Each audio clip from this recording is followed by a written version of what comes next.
We've got some great questions in the chat, so please do jump in and contribute to the discussion if you can.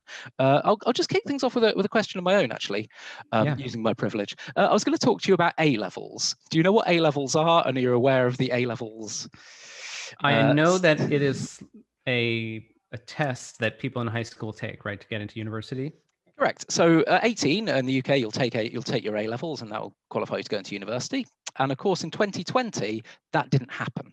So what the government did instead was it used an algorithm based on students' previous grades and various other factors, and then predicted what they would have got in their A levels, and then those were the grades. Now, unfortunately, one of the things that the algorithm took into account was what kind of school you went to. So for someone like myself, I went to a pretty ordinary school, but there are sort of levels of schools. There are grammar schools that you have to take exams to get into. There are private schools you have to pay to get into, and there are some schools like Eton that you have to pay and take an exam to get into. And so obviously those people that are at the more high achieving schools were then predicted these higher grades. Whereas people like me would have been sadly disadvantaged by this algorithm. I just wondered if you sort of comment on that story, because it's similar to the justice example, and just this idea of applying averages. So like on average, sure, people that went to my school would have done worse than people who went to Eton. I totally accept that, but when you then shrink that down to the individual and say, okay, this child now is predicted, 3 C's when they could have got 3 A's, or maybe could have got 3 E's. I just wonder if that's a sort of related issue to the criminal justice issue. It is. I mean, there are a number of intersections there. I mean, it's so problematic on its face that you question whatever decision-making process led that to actually happen. But I think there's a number of kind of subtle points here as well. I mean, there are many things ranging from the use of automated scoring for essays, which I think is it's sort of problematic in its own right, to kind of codify explicitly, these are the types of words that good essays contain, and if you have more of those words, then your essay is scored more highly.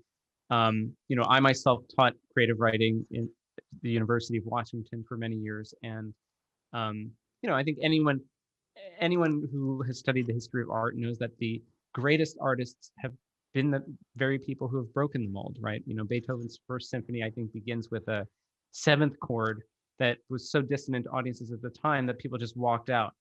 And those are the moments that sort of move society, move the arts forward, is particularly when you break that expectation, break that model. So I think that's one thing. I mean, I think there are a lot of really complicated questions here in what features go into the model as input, and what can the model infer anyway. So I use the analogy in the book of something that happened to the Boston Symphony Orchestra in the early 20th century.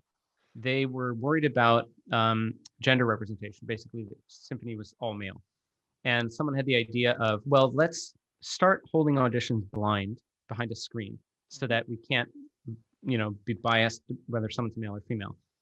This failed to improve the representation of women in the orchestra until someone realized, had the additional insight that they needed to instruct people to remove their shoes.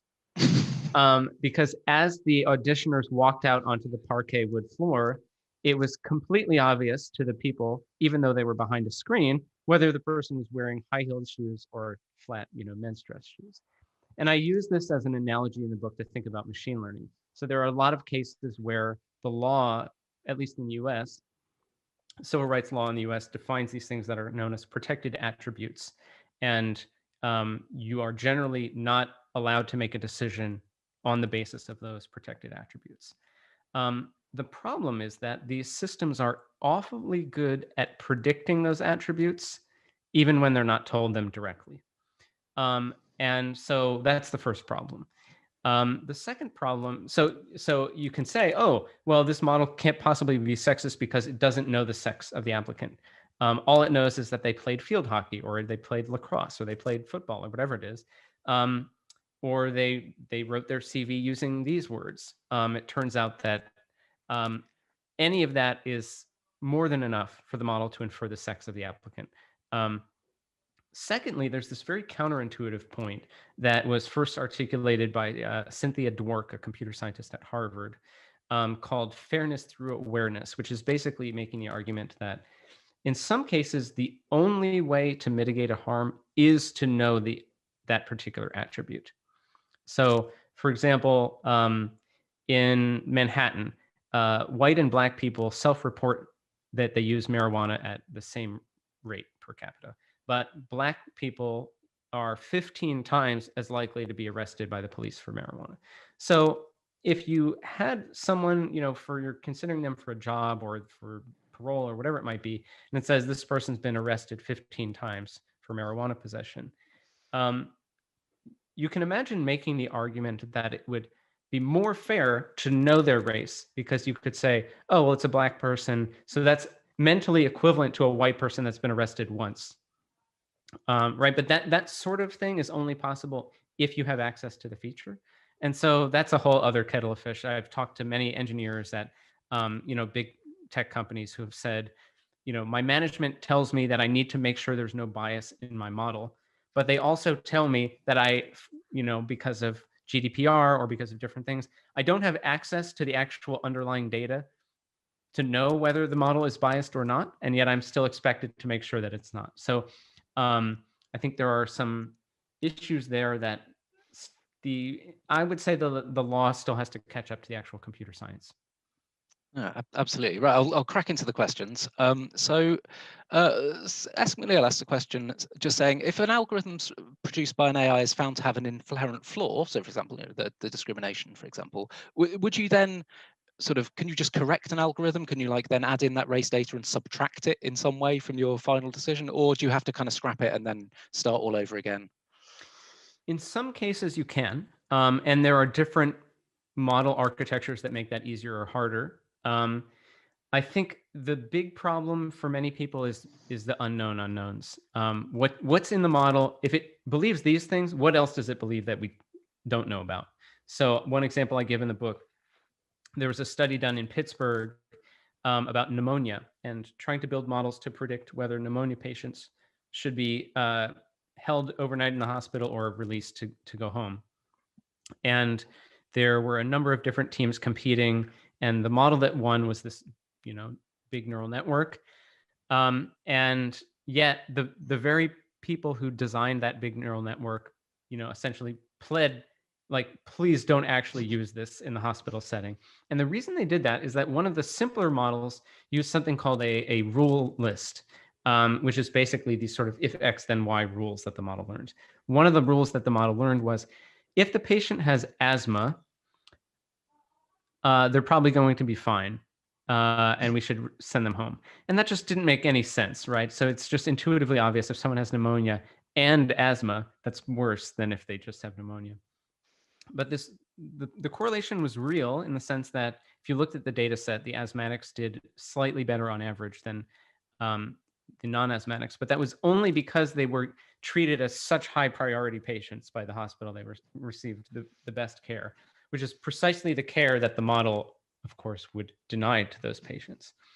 But I interviewed Rich Caruana from Microsoft, who had developed the neural net, and he said, I wasn't worried about the asthma thing because we know about that. So, okay, I can go and fix that and delete that. The problem is that the neural net, precisely because it was better in this competition than the rule set, learned things that aren't in the rule set. And so we don't know what else is in there. And actually, he went back 20 years later and looked at the model with contemporary interpretability tools, and he was able to find, oh God, yeah, it thinks being over 100 is good for you. It thinks high blood pressure is good for you. It thinks chest pain is good for you. Thank God we didn't ship the neural net. So I think that is a story that is coming up again and again. You touched on something interesting there, which is this idea of explicability. And I feel like I've heard about legislation around this as well, this idea that the AIs and algorithms shouldn't just be a black box that nobody knows what the hell it's doing, but there should be a way of, like you say, unpacking it and going, oh my God, it's saying chest pains are great. And I just wondered, am I right in thinking there's been some move to try and legislate this to make sure that people aren't just given a random answer from a black box? That's right. Yeah, one of the people, in fact, that we meet in the course of the book is Bryce Goodman, who's a researcher at Oxford Internet Institute, who was going through the draft version of the GDPR and came across this line that said something to the effect of, if people are adversely affected by an algorithmic decision, they have a right to an explanation of what happened. Mhm. And he took it to his colleague at Oxford who had a machine learning PhD, and he said, correct me if I'm wrong, but this is like an unsolved problem in the field of machine learning. And his colleague said, yeah, it is. And I've spoken with some lawyers from big tech companies who went to the EU regulators and said, you do realize that you're making a legal requirement something that is an unsolved scientific problem. And the regulators were unmoved. They said, well, that's why it doesn't go into effect for another 2 years. So figure it out. Which I think is an interesting anecdote in itself, because it points out that we think of regulation as exclusively stifling scientific or technological progress. But in this case, there was a huge frantic effort to develop these explanation methods precisely because the legal requirement existed. Just going back to the medical example, you obviously told us a few examples there of medical algorithms and AIs going wrong. But RP asks, can you provide examples where predictions are actually accurate and beneficial? So one example he gives is medical diagnosis, especially when the disease was overlooked by humans. I think they get AIs to sort of scan, X-rays and so forth. And then is it true that they're now kind of generally performing as well, if not better, than professionals? Yeah, there are a lot of success stories in medicine. For example, in dermatology, at developing models that can detect whether a discoloration on the skin is malignant or benign. Yeah, we meet a dermatologist who had a patient with this strange mark on their arm, and the dermatologist wasn't sure. It was really borderline. It looked like it was probably fine, but there was something felt off about it. And he had been working on this research study with the computer science folks. And so he pulled out his smartphone and he started taking pictures of the patient's arm. And even though it was very ambivalent, very borderline for him, every single picture he took, from every angle with every different lighting condition, it came out malignant, malignant, malignant, malignant. And so he sent it to one of his colleagues and he said, check this out. They got it biopsied or whatever. And they were like, wow, this is one of the earliest stage things that we've ever caught. And so there's a lot of really, really encouraging results there. But I think even there, it is important to have a kind of a sober note of caution. So that same dermatologist ended up writing a letter in like the Journal of Dermatology, arguing just because we've had these success stories doesn't mean that we should just rush to deploy these things, because they started using these kind of interpretability methods, and they were looking at what are some of the things that most strongly this model is looking for when it identifies something as cancerous. And it turned out that the thing that it was most looking for was a ruler, because medical textbook images have a ruler for scale. Amazing. And so it thought that the presence of a ruler indicated that something was cancerous. So, I mean, it's again, the correlation is not wrong, but it's not causal. So while we're on life and death decisions, there was another question about the military. Are they using machine learning for targeting systems, weapons, identifying friend and foe? And obviously, it doesn't take much imagination to think how that could go horribly wrong. Absolutely, they absolutely are. And in fact, the military has been one of the biggest drivers and funders of interpretability, explainability research. So I interviewed some people at DARPA, which is the U.S. Defense Advanced Research Project Agency, and the intelligence community a few years ago were starting to have exactly this problem. So people would get these reports saying this grainy satellite photo has been identified as a missile silo or whatever. And so, sign on the dotted line and we're going to blow it up. Or, I mean, I'm oversimplifying it. But the point was that they had to actually put their name on it and they had to personally authorize it, because that's the way that the agency functions. And people were becoming increasingly uncomfortable saying, well, I'm putting my name on this. There are going to be real world impacts, but I don't know what the model thinks it sees. And so that led DARPA to initiate this multi-year project called XAI, Explainable AI, where they were funding a number of different groups. And so that has been actually one of the big drivers, is this feeling of personal accountability to these decisions, which I think is a good check. I mean, thank God we don't just automate the entire pipeline and just blow the stuff up automatically, right? But the person who's in the loop wants to feel comfortable that they understand what it is that the model is actually seeing. It reminds me of the film War Games, if you've seen that one. That is the only winning move is not to It's play. not to play, yeah. Yeah. About a mutant AI that's going to destroy the world. So there are a few more philosophical questions that came up, which I just thought I'd put to you before we wrap up. So Sean Meads had a very lengthy question, but I think the gist of it was the idea was that was this idea of AI showing human values, consideration, expect, and this idea of AI replicating the brain in some way. And to what extent are these AIs just specific tools that we're just using for a specific task to, I don't know, recommend movies to me on Netflix? And to what extent are we actually trying to, recreate a human brain that can, experience love and have consciousness and all this kind of stuff? It's a very big question. I'll give one of my favorite stories here. So there's this concept in reinforcement learning called TD learning, or temporal difference learning.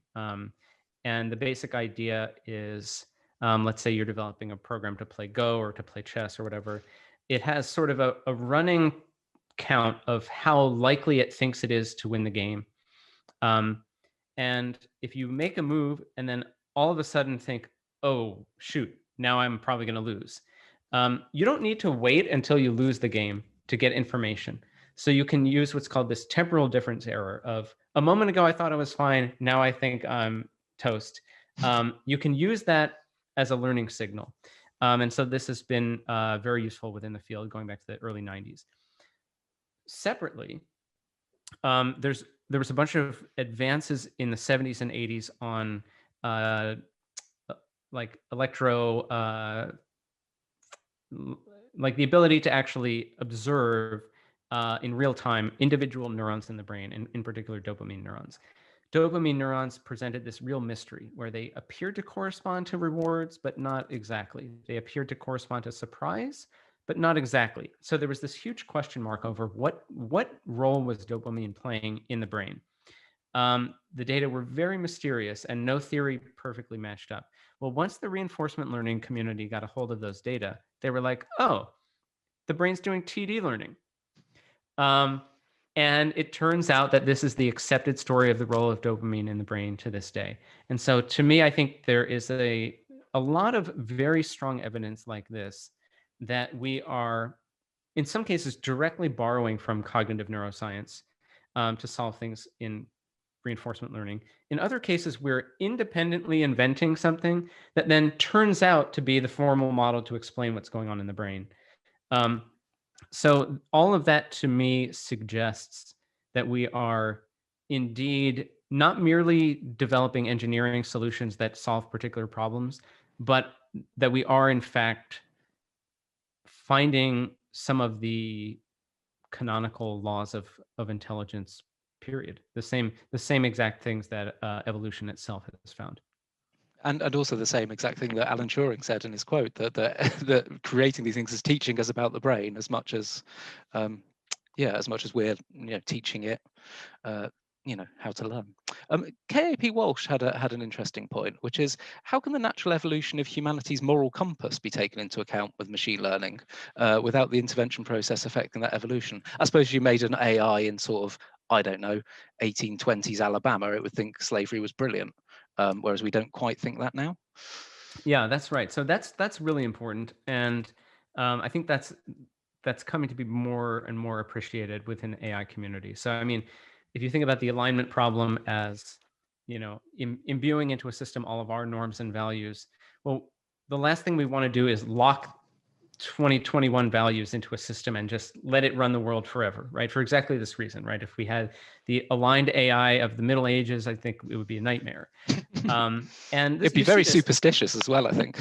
That's right. That's right. And you see this even at, at the scale of individual years. So I'm thinking that Princeton computer scientist Arvind Narayanan has pointed out that a lot of the world's financial systems are still being run on, Pascal and COBOL and these ancient programming languages that, no one can even program anymore.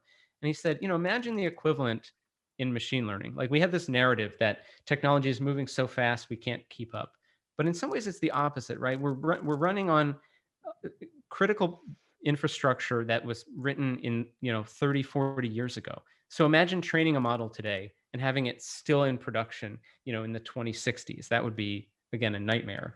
And you see this even on an individual year by year basis. So one of my favorite stories was a group of computational linguists that were trying to reproduce a paper that had come out that showed that a particular model had a very good accuracy at kind of predicting a missing word in a sample of text. No matter how hard they tried, they couldn't match the accuracy that the original authors of the paper had gotten. So they first thought, well, maybe there's a bug in our code. Then they thought, maybe the authors had some secret sauce that they weren't sharing. No, it wasn't any of those things. It was simply that the original paper was written in 2016, and they were trying to reproduce it in 2017 by scraping all this text off of the web to train their model. And just the things that people were talking about slightly changed, but over that 1 year period. And then you try to train the same exact model in 2018, and it's 1% worse and 1% worse. And so it really is a reminder that I think it's intrinsic to building safe AI that we very much leave the door open for it to continue to learn, right? I think it is it's folly to develop any system, no matter how carefully, and then just kind of seal it off and say, you're in charge, right? That constant process of checking back in and making sure that reality continues to match your expectation, I think is totally essential to human and machine decision making. So I think probably got time to squeeze in one more question. Oh, they're all so good. I don't know which one to pick. So I'll pick this one, which is, are there any known cases of AI used for fraudulent purposes? So one thing that I came to mind with me is when humans try and do fraud, we'll often do stupid things like not realize Benford's law exists, so that when we're making up numbers for our accountants, our cooked books, it's something that could be quite easily spotted. But are there ways that AI could sort of more, what's the word, authentically commit fraud or other things? Yeah, I mean, in a funny way, this takes us back to the subject of my talk a decade ago at the Royal Institution about the Turing test. That we are now living in, I think, a very uncanny world with respect to the Turing test, where starting in late 2017, there has been a revolution specifically in language models. So there's this new generation of language models called attention models or transformer models. The most well-known of which is probably GPT-3 at this point, which has, I think, about 1/1000th the parameters of the human brain, depending on how you estimate that. So, there's only so many more powers of 10. So 1/1000th, I think, is quite breathtaking in that sense. And these models are incredibly virtuosic at producing text, right? So you can give it a prompt like, give me a news article about a Peruvian explorer who finds a secret tribe of talking unicorns in the Andes Mountains that speak perfect English. And it will just give you this reasonable journalistic prose. Dr. Javier Garcia discovered, through his trek through the such and such and such, it will quote the person. It will, it adopts the sort of journalistic conventions around sentence structure and paragraph length and all these things.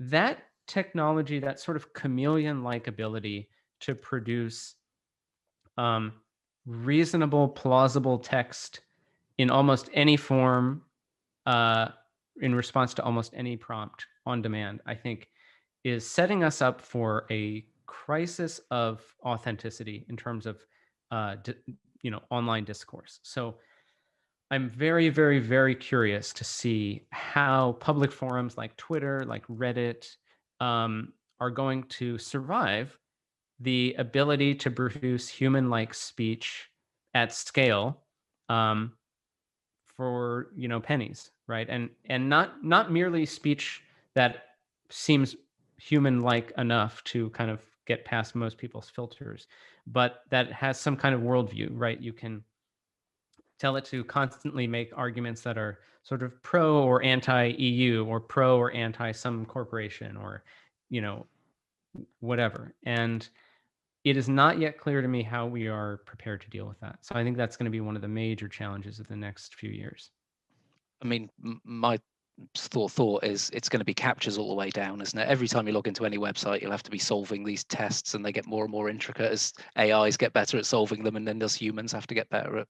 Well, you know that captures are themselves a very eerie nutshell history of the entire progress of AI. So the acronym CAPTCHA is a completely automated public Turing test to tell humans and computers apart, something like this.